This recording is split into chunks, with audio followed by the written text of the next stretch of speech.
I didn't get really to a computer until late last night, so that's why there's no stream, and I apologize for that. But we're here now. We are ready to start reading in a few minutes. The Hound of the Baskervilles, Chapter 3 plus. So, start on Chapter 3. We'll read for about an hour. But, yeah. The Hound of the Baskervilles is actually a novel, whereas the last few books we've read have been a series of short stories. So instead of having like one story per hour or so, we're just reading until we have about an hour's worth of story read, I guess. Yeah. Last time we learned about a little bit of the Hound of the Baskerville. Basically, an old property that has a moor and a couple of noble-ish people living on it. And hello, viewer. Today we're reading The Hound of the Baskervilles, starting with Chapter 3. Last two chapters just basically told us like who are the main characters in the story, which you see on the left, and what the general idea is going on. So basically, we have almost like a horror story going on right now, where there's this moor, there are a couple people living on it, and then one person going on his daily walk every night is just found dead. That's Sir Charles Baskerville. And what's relevant about that is that there's a story, a tradition, or a piece of lore passed down in that family, saying that like there's this giant dog or hound who scares people to death, and it's massive, like bigger than all the other dogs you've ever seen. Creepy red eyes, I think they said at one point, and just really nasty dog that either scares people to death or, as the story goes, from 100 years ago or whatever, shoot out someone's throat. So there is some actual physical danger according to the legend. But today we've gotten Sherlock Holmes involved, so hopefully he can figure out what's going on with this dog. The one that the character who died 3 months ago, a set of very large dog footprints were found just a few meters away from where he died. So it's possible that he was scared to death, just like it can happen, I guess, in the 1800s. All right, so hopefully you're still there, viewer. But I'm going to start reading. Okay. I confess at these words, the footprints of a gigantic hound. I confess that the words that passed through me. There was a thrill in the doctor's voice, which showed that he was himself deeply moved by that which he told us. Holmes leaned forward in his excitement, and his eyes had the hard, dry glitter which shot from them when he was keenly interested. You saw this as clearly as I see you. And you said nothing? What was the use? How is it no use? How was it that no one else saw it? The marks were some 20 yards from the body, and no one gave them a thought. I don't suppose I should have done so had I not known this legend. There are many sheepdogs on the moor? No doubt, but this was no sheepdog. You say it was large, enormous, but it had not approached the body. No. What sort of night was it? Damp and raw, but not actually raining? No. What is the alley like? I wish it was just like, what was the lollipop like? Just like a completely irrelevant. Anyway, there are 2 lines of old yew hedge, 12 feet high and impenetrable. The walk in the center is about 8 feet across. Is there anything between the hedges and the walk? Yes, there's a strip of grass about 6 feet broad on either side. I understand that the yew hedge is penetrated at one point by the gate. Also, I very rarely see the word yew in any context, and so it just triggers like childhood memories of playing RuneScape and wanting to cut down yews. Anyway, yes, the wicket gate which leads onto the moor. Is there any other opening? None. So that to reach the yew alley, one either has to come down it from the house or else to enter it by the moor gate. There is an exit through a summer house at the far end. Had Sir Charles reached this? No, he lay about 50 yards from it. Now tell me, Dr. Mortimer, and this is important, the marks which you saw were on the path and not on the grass. No marks could show on the grass. Were they on the same side of the path as the moor gate? Yes, they were on the edge of the path on the same side as the moor gate. You interest me exceedingly. Another point, was the wicket gate closed? Closed and padlocked. How high was it? About 4 feet high. Then anyone could have gotten over it. Yes. And what marks did you see by the wicket gate? None in particular. Good heaven, did no one examine? Yes, I examined myself, and found nothing. It was all very confused. Sir Charles had evidently stood there for 5 or 10 minutes. How do you know that? Because the ash had dropped twice from his cigar. Excellent. This is a colleague, Watson, after our own hearts. But the marks? He had left his own marks all over that small patch of gravel. I could discern no others. Sherlock Holmes struck his hand against his knee with an impatient gesture. If I had only been there, he cried. It is evidently a case of extraordinary interest, and one which presented immense opportunities to the scientific expert. That gravel page upon which I might have read so much has been long ere this smudged by the rain and defaced by the clogs of curious peasants. Oh, Dr. Mortimer, to think that you should not have called me in. You have indeed much to answer for. I could not call you in, Mr. Holmes, without disclosing these facts to the world, and I have already given my reasons for not wishing to do so. Besides, why do you hesitate? There is a realm in which the most acute and most experienced of detectives is hopeless, or helpless. You mean that the thing is supernatural? I did not positively say so. No, but you evidently think it. Since the tragedy, Mr. Holmes, there have come to my ears several incidents which are hard to reconcile with the settled order of nature. For example, I find that before the terrible event occurred, several people had seen a creature upon the moor which corresponds with this Baskerville demon, and which could not possibly be any animal known to science. They all agree that it is a huge creature, luminous, ghastly, and spectral. I have cross-examined these men, one of them a hard-headed countryman, one a farrier, and one a moorland farmer, who...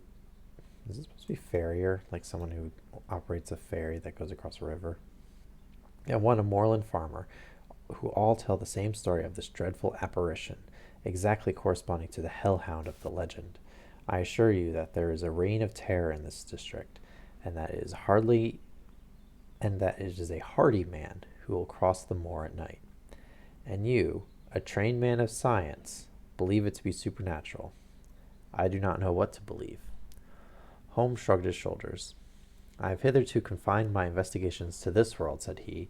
In a modest way I have combated evil, but to take on the father of evil himself would, perhaps, be too ambitious a task.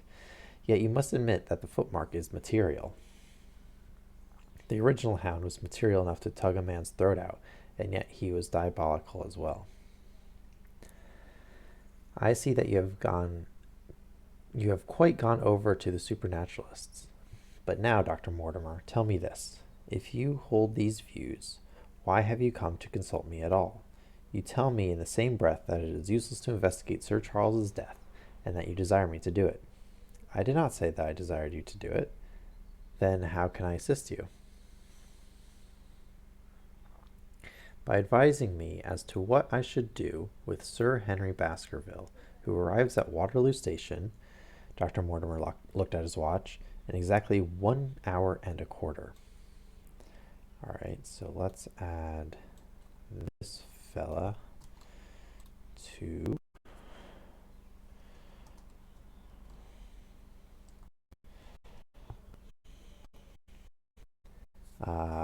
the list of characters, heir.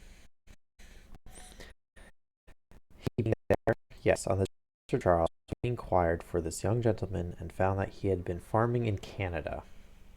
From the accounts which have reached us, he is an excellent fellow in every way. I speak now not as a medical man, but as a trustee and executor of Sir Charles's will.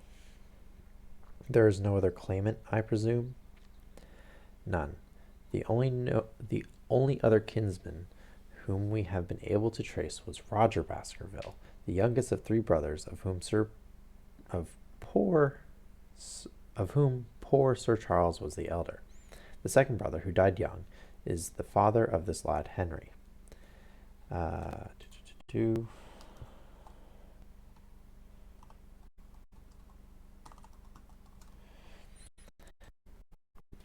The third Roger was the black sheep of the family. He came of the old masterful Basker. Oh my God, that's confusing. He came of the old masterful Baskerville strain, and was the very image, they tell me, of the family picture of old Hugo. He made England too hot to hold him, fled to Central America, and died there in 1876 of yellow fever. Henry is the last of the Baskervilles. In 1 hour and 5 minutes, I meet him at Waterloo Station. I have had a wire that he arrived at Southampton this morning. Now, Mr. Holmes, what would you advise me to do with him? Why should he not go to the home of his fathers? It seems natural, does it not? And yet, consider that every Baskerville who goes there meets with an evil fate. I feel sure that if Sir Charles could have spoken with me before his death, he would have warned me against bringing this, the last of the old race, and the heir to great wealth, to that deadly place. And yet it cannot be denied that the prosperity of the whole poor bleak countryside depends upon his presence. All the good work which has been done by Sir Charles will crash to the ground if there is no tenant in the hall. I fear lest I should be swayed too much by my own obvious interest in the matter, and that is why I bring the case before you and ask for your advice. Holmes considered for a little time. Also, did people actually listen to advice back then? I feel like no one listens to advice anymore. You say something, but people's minds are already made up. I'm not excluding myself in that. Put into plain words, the matter is this, said he. In your opinion, there is a diabolical agency which makes Dartmoor an unsafe abode for a Baskerville. That is your opinion? At least I might go to the length of saying that there is some evidence that this may be so. That's a long way of saying yes. Exactly. But surely, if your supernatural theory be correct, it could work the young man evil in London as easily as in Devonshire. A devil with merely local powers, like a parish vestry, would be too inconceivable a thing. You put the matter more flippantly, Mr. Holmes, than you would probably do if you were brought into personal contact with these things. Your advice, then, as I understand it, is that the young man will be as safe in Devonshire as in London. He comes in 50 minutes. What would you recommend? I recommend, sir, that you take a cab, call off your spaniel who is scratching at my front door, and proceed to Waterloo to meet Sir Henry Baskerville, and then you will say nothing to him at all until I've made up my mind about the matter. How long will it take you to make up your mind? 24 hours. At 10 o'clock tomorrow, Dr. Mortimer, I will be much obliged to you if you will call upon me here, and it will be of help to me in my plans for the future if you will bring Sir Henry Baskerville with you. I will do so, Mr. Holmes. He scribbled the appointment on his shirt cuff and hurried off in his strange, peering, absent-minded fashion. Holmes stopped him at the head of the stair. This is the second time this has been mentioned. Is a shirt cuff more than the thing that's at the end of a shirt that sticks out from underneath your jacket? Or people have slips of paper or something that they hid there and wrote on it? That's a question lost to time, and I'm not going to look it up. Only one more question, Dr. Mortimer. You say that before Sir Charles Baskerville's death, several people saw this apparition upon the moor. 3 people did. Did any see it after? I have not heard of any. Thank you. Good morning. Holmes returned to his seat with that quiet look of inward satisfaction which meant that he had a congenial task before him. Going out, Watson? Unless I can help you. No, my dear fellow, it is at the hour of action that I turn to you for aid. But this is really unique from some points of view. When you pass Bradley's, would you ask him to send up a pound of the strongest shag tobacco? Thank you. I would be as well if you could make it convenient not to return before evening. Then I should be very glad to compare impressions as to this most interesting problem which has been submitted to us this morning. I knew that seclusion and solitude were very necessary for my friend in those hours of intense mental concentration, during which he weighed every particle of evidence, constructed alternative theories, balanced one against the other, and made up his mind as to which points were essential and which immaterial. I therefore spent the day at my club, and did not return to Baker Street until evening. It was nearly 9 o'clock when I found myself in the sitting-room once more. I just realized, I don't know why I was thinking this, that Sherlock Holmes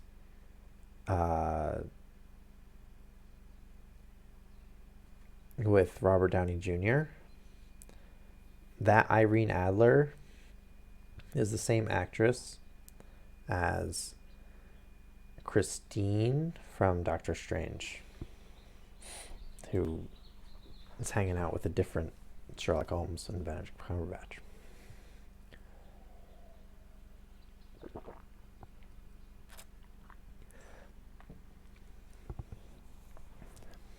Anyway, my impression as I opened the door was that a fire had broken out, for the room was so filled with smoke that the light of the lamp upon the table was blurred by it. As I entered, however, my fears were set at rest, for it was the acrid fumes of strong coarse tobacco which took me by the throat and set me coughing.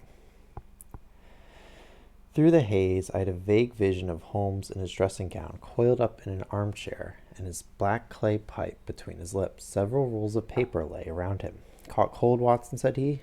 No, it's this poisonous atmosphere.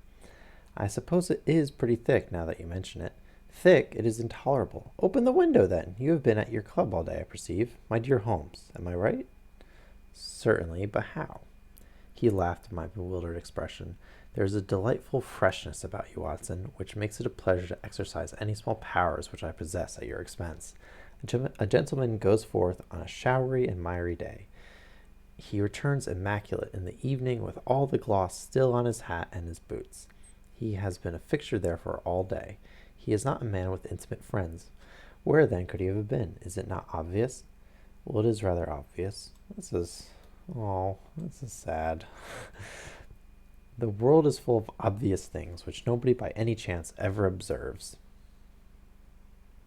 Where do you think that I have been? A fixture also. On the contrary, I have been to Devonshire. In spirit? Exactly. My body has remained in this armchair, and has, I regret to observe, consumed in my absence 2 large pots of coffee and an incredible amount of tobacco. After you left, I sent down to Stamford's for the ordnance map of this portion of the moor, and my spirit has hovered over it all day. I flatter myself that I could find my way about. A large-scale map, I presume? A very large. He unrolled one section and held it over his knee. Here you have the particular district which concerns us. That is Baskerville Hall in the middle, with a wood around it? Exactly. I fancy the yew alley, though not marked under that name, must stretch along this line, with the moor, as you perceive, upon the right of it. This small clump of buildings here is the Hamlet of Gripen, where our friend Dr. Mortimer has his headquarters. Within a radius of 5 miles there are, as you see, only a very few scattered dwellings. Here is Laughter Hall, which was mentioned in the narrative. Laughter.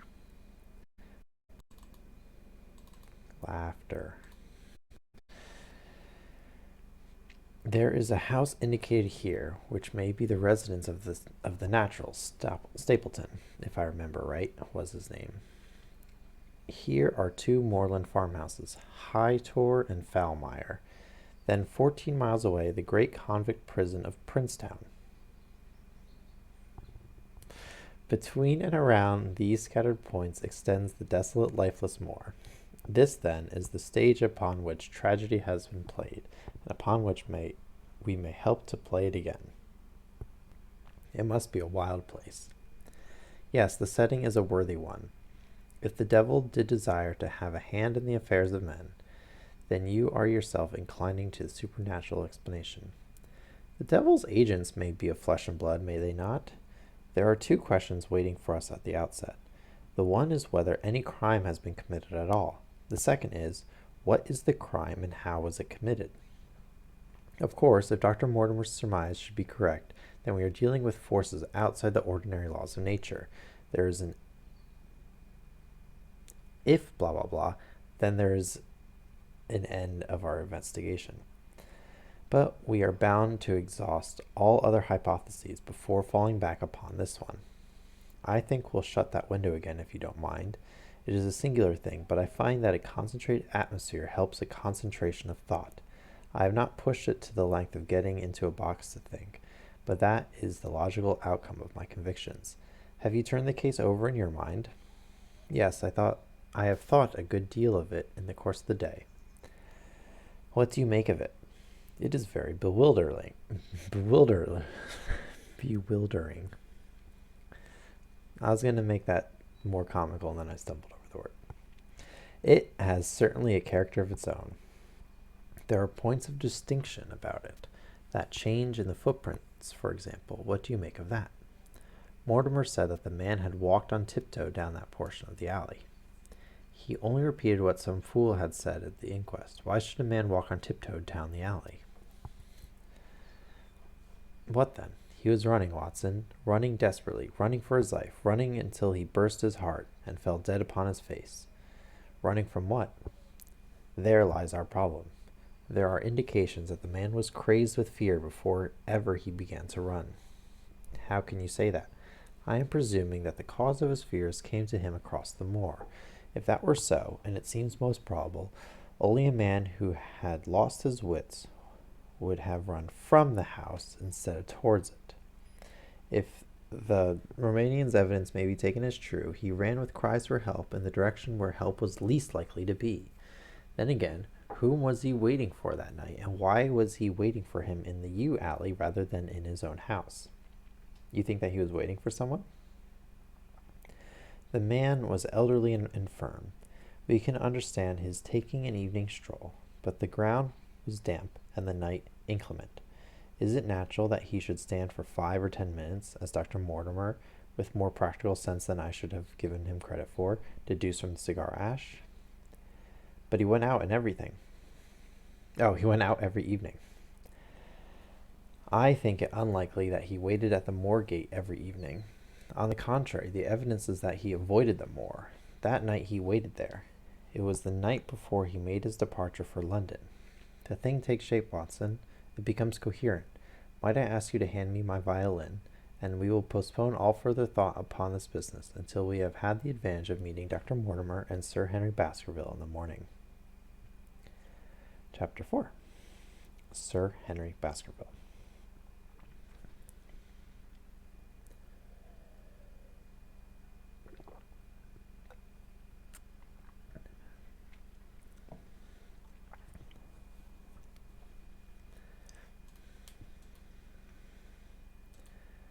How's it going, one viewer? Feel free to say hi or ask any questions or anything. Sometimes it's hard to tell if there's actually someone there, because who knows when the viewer count actually gets updated.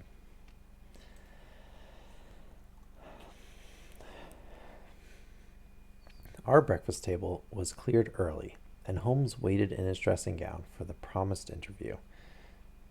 Our clients were punctual to their appointment, for the clock had just struck 10 when Dr. Mortimer was shown up, followed by the young baronet. The latter was a small, alert, dark-eyed man about 30 years of age, very sturdily built, with thick black eyebrows and a strong, pugnacious face. I think this might be where the dog breed comes from. He wore a ruddy-tinted tweed suit and had the weather-beaten appearance of one who has spent most of his time in the open air, and yet there was something of his steady eye and the quiet assurance of his bearing which indicated the gentleman. "This is Sir Henry Baskerville," said Dr. Mortimer.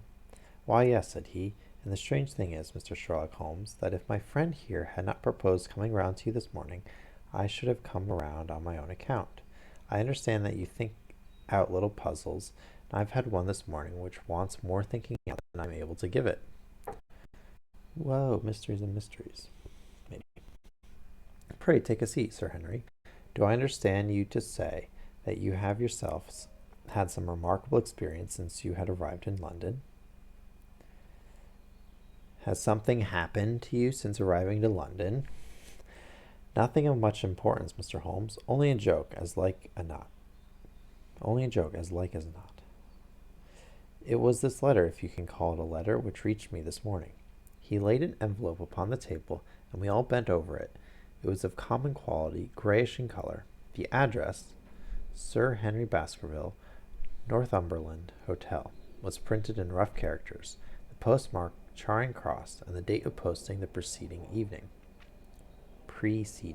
case that wasn't clear. "Who knew that you were going to the Northumberland Hotel?"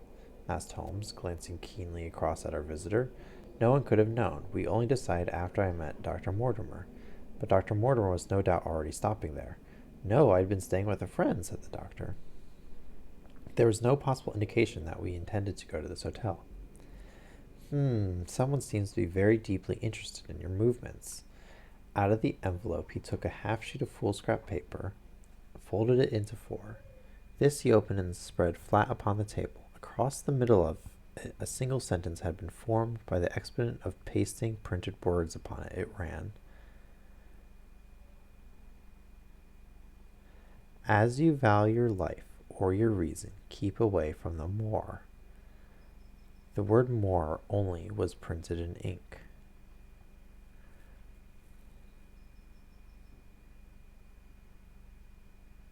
Oh. Okay. So he had this envelope. This was what was written on the outside. That's why we had this conversation, because how could you have known? And then he pulled out this piece of paper from inside.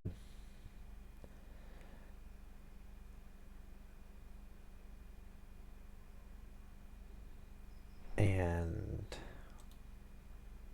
this was written in pencil or something, and the word "more" was printed in ink. "Okay. Now," said Sir Henry Baskerville, "perhaps you will tell me, Mr. Holmes, what in thunder is the meaning of that, and who it is that takes so much interest in my affairs?" "Received morning in mail, a location only he knew at the time."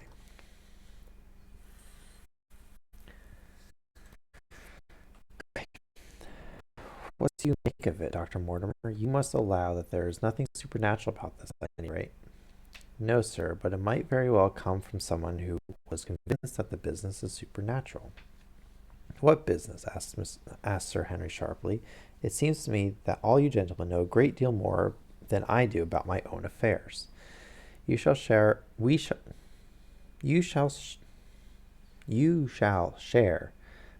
our knowledge before you leave this room, Sir Henry. I promise you that," said Sherlock Holmes.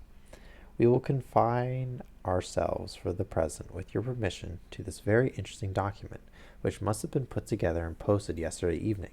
Have you yesterday's Times, Watson?" "It is here in the corner." "Might I trouble you for it? The inside page, please, with the leading articles." He glanced swiftly over it, running his eyes up and down the columns. "Capital article, this, on free trade.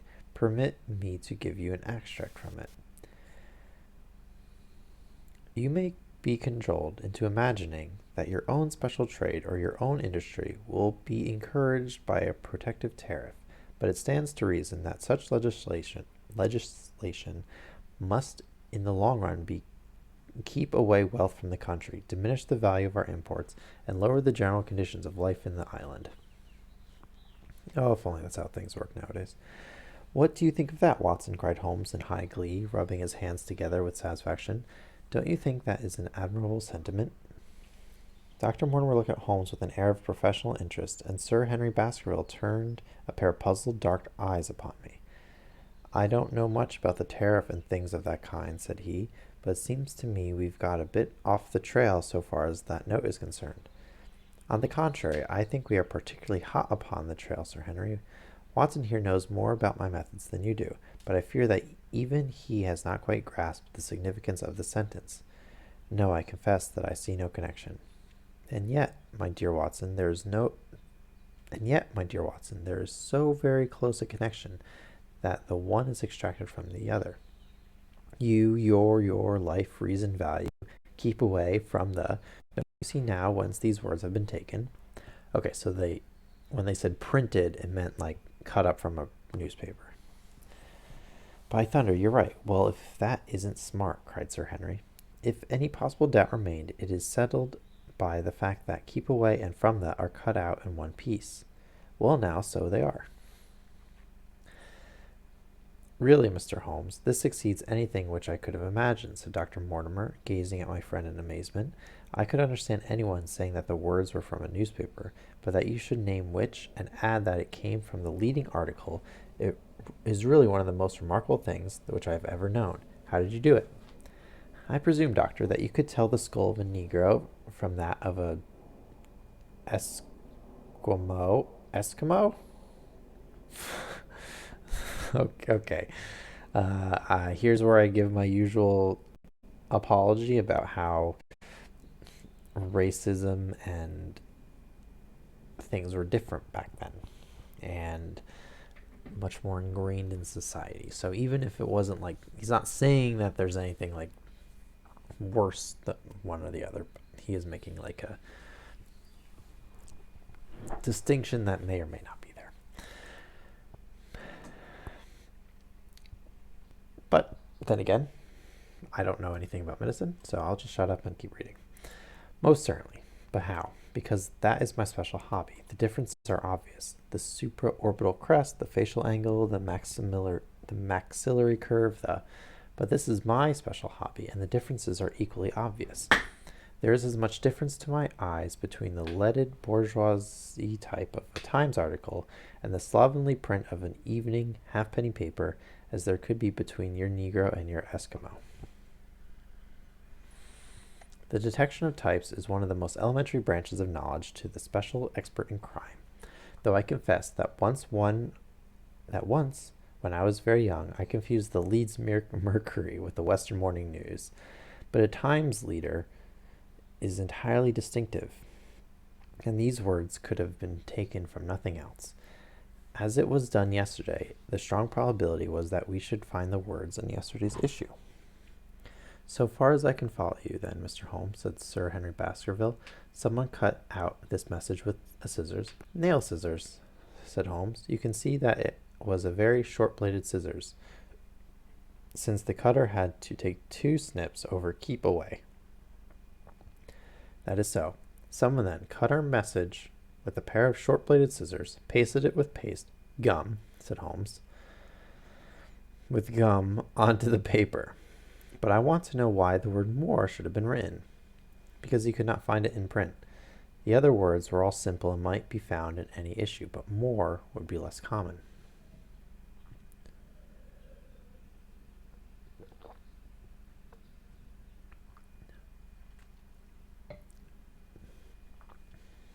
I'm trying to think if there are any words with the word more as a part of it.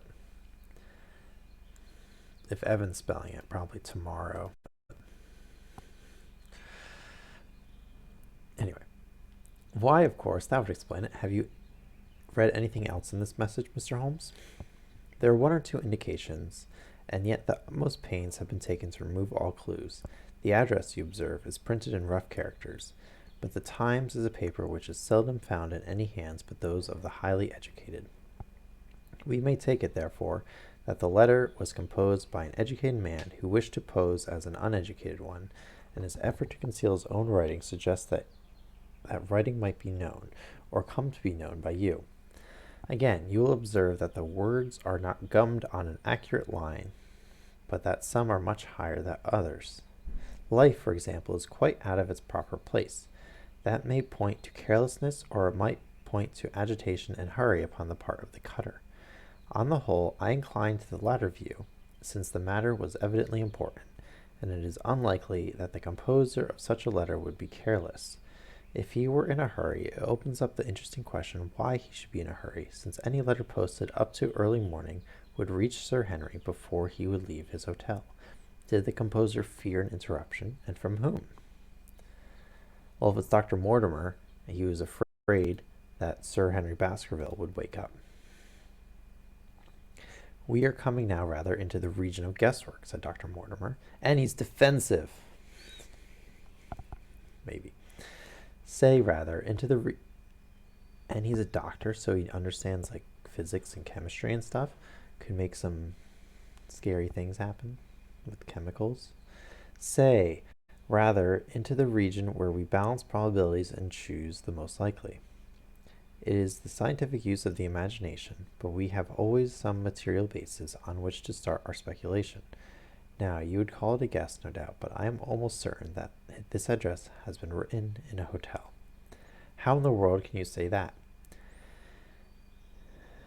If you examine it carefully, you will see that both the pen and the ink have given the writer trouble. The pen has spluttered twice in a single word and has run dry 3 times in a short address, showing that there was very little ink in the bottle. Now, a private pen or ink bottle is seldom allowed to be in such a state, and the combination of the two must be quite rare. But you know the hotel ink and the hotel pen, where it is rare to get anything else. Yes, I have very little hesitation in saying that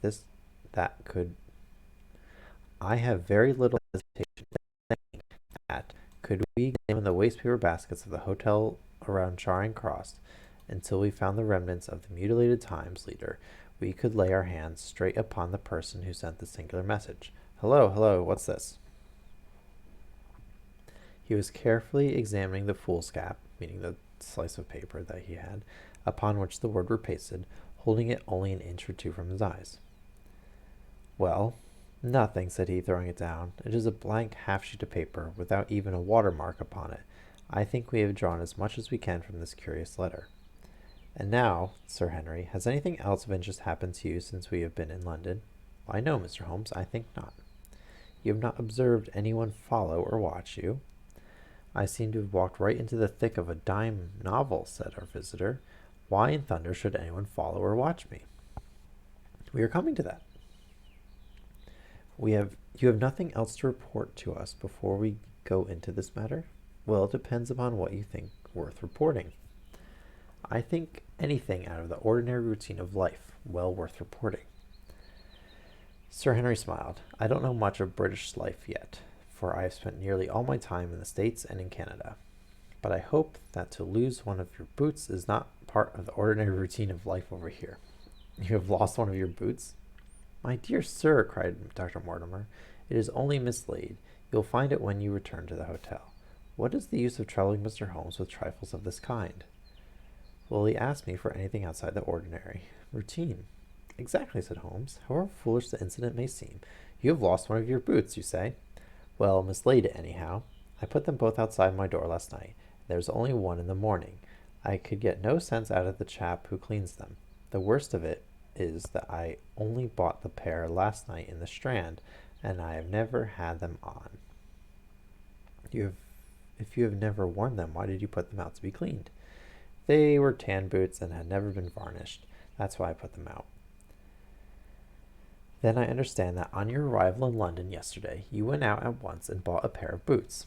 I did a good deal of shopping. Dr. Mortimer here went round with me. You see, if I am to be squired down there, I must dress the part, and it may be that I have got a little careless in my ways out west. Among other things, I bought these brown boots, gave $6 for them, and had one stolen before ever I had them on my feet. It seems a singularly useless thing to steal, said Sherlock Holmes, unless someone wanted to fake his footprints. I confess that I shared Dr. Mortimer's belief that it will not be long before the missing boot is found.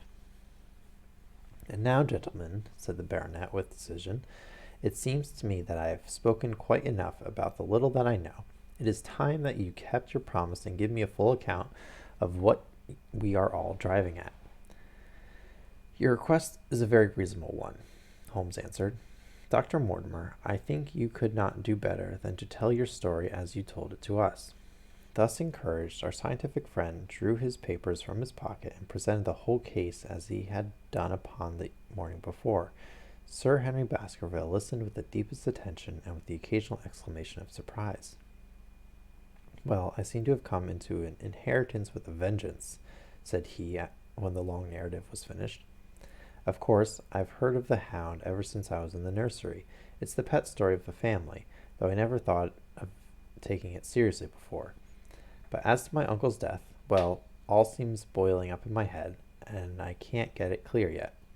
You don't seem quite to have made up your mind whether it's a case for a policeman or for a clergyman. Precisely. And now there's this affair of the letter to me at the hotel. I suppose that fits into its place. It seems to show that someone knows more than we do about what goes on upon the moor, said Dr. Mortimer. And also, said Holmes, that someone is not ill-disposed towards you, since they warn you of danger. Or it may be that they wish, for their own purposes, to scare me away. Well, of course, that is possible also. I am very much indebted to you, Dr. Mortimer, for introducing me to a problem which presents several interesting alternatives. But the practical point, which we now have to decide, Sir Henry, is whether it is or is not advisable for you to go to Baskerville Hall. Why should I not go? There seems to be danger. Do you mean danger from this family fiend, or do you mean danger from human beings? Well, that is what we have to find out.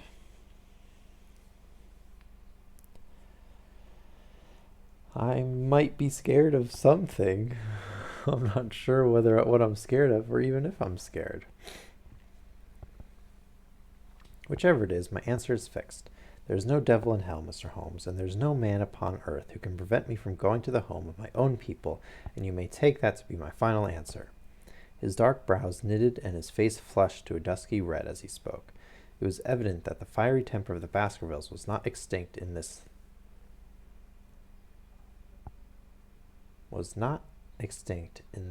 their last representative. Meanwhile, said he, I have hardly had time to think over all that you have told me. It's a big thing for a man to have to understand and to decide at one sitting. I should like to have a quiet hour by myself to make up my mind. Now, look here, Mr. Holmes. It's 11:30 now, and I'm going back right away to my hotel. Suppose you and your friend, Dr. Watson, come round and lunch with us at 2. I'll be able to tell you more clearly then how this thing strikes me. Is that convenient to you, Watson? Perfectly. Then you may expect us. Shall I have a cab called? I'd prefer to walk, for this affair has flurried me rather. I'll join you in a walk with pleasure, said his companion. Then we meet again at 2. Au revoir, and good morning. We heard the steps of our visitors descend the stair and the bang of the front door. In an instant Holmes had changed from the languid dreamer to the man of action. Your hat and your boots, Watson, quick. Not a moment to lose. He rushed into his room in his dressing gown, and was back again in a few seconds in a frock coat. We hurried together down the stairs and into the street. Dr. Mortimer and Baskerville were still visible about 200 yards ahead of us in the direction of Oxford Street. Shall I run on and stop them? Not for the world, my dear Watson. I am perfectly satisfied with your company if you will tolerate mine. Our friends are wise, for it is certainly a very fine morning for a walk. Okay. He quickened his pace until we had decreased the distance which divided us by about half. Then, still keeping 100 yards behind, we followed into Oxford Street and so down Regent Street. Once our friend stopped and stared into a shop window, upon which Holmes did the same. An instant afterwards he gave a little cry of satisfaction, and following the direction of his eager eyes, I saw the hansom cab with a man inside, which had halted on the other side of the street, was now proceeding slowly onward again. "There's our man, Watson. Come along. We'll have a good look at him, if we can do no more." At that instant I was aware of a bushy black beard and a pair of piercing eyes turned upon us through the side window of the cab. Instantly the trapdoor at the top flew up, something was screamed to the driver, and the cab flew madly off down Regent Street. Holmes looked eagerly round for another, but no empty one was in sight. Then he dashed in wild pursuit amid the stream of the traffic, but the start was too great, and already the cab was out of sight. "There now," said Holmes bitterly as he emerged panting and white with vexation from the tide of the vehicles. "Was ever such bad luck and such bad management too? Watson, Watson, if you are an honest man, you will record this also and set it against my successes."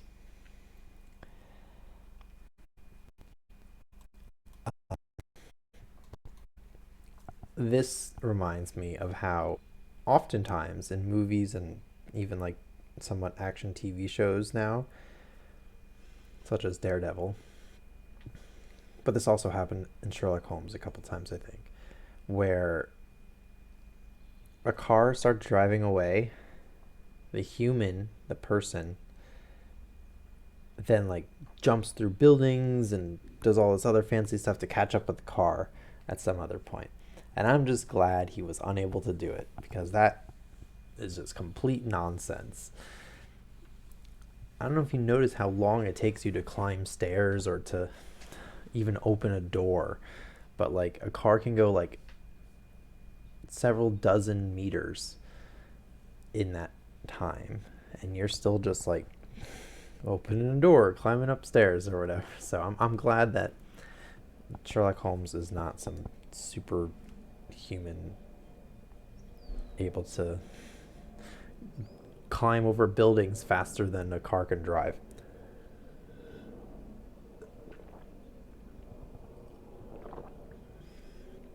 Okay. Who is the man? I have not an idea. A spy?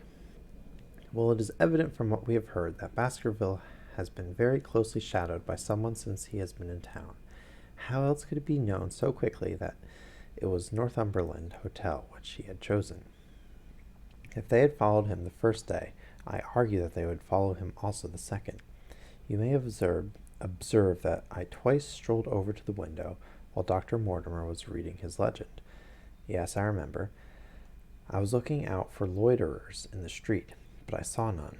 We are dealing with a clever man, Watson. This matter cuts very deep, and though I have not finally made up my mind whether it is a benevolent or malevolent agency which is in touch with us, I am conscious always of a power and design. When our friends left, I at once followed them in the hopes of marking down their invisible attendant. So wily was he that he had not trusted himself upon foot, but he had availed himself of a cab, so that he could loiter behind or dash past them and so escape their notice. His method had the additional advantage that if they were to take a cab, he was all ready to follow them. It was, however, one obvious disadvantage. It puts him in the power of the cabman.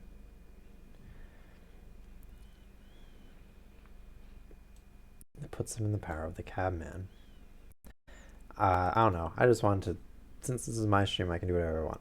The word malevolent,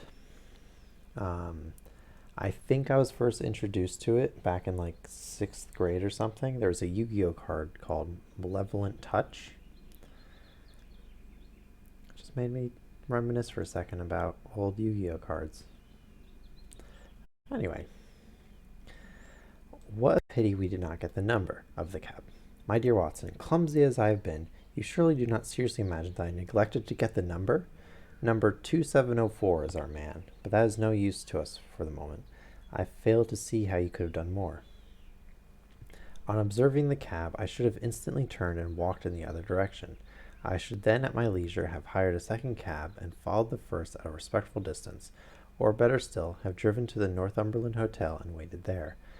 When our unknown had followed Baskerville home, we should have had the opportunity of playing his own game upon himself and seeing where he is made for. As it is, by an indiscreet eagerness, which was taken advantage of with extraordinary quickness and energy by our opponent, we have betrayed ourselves and lost our man.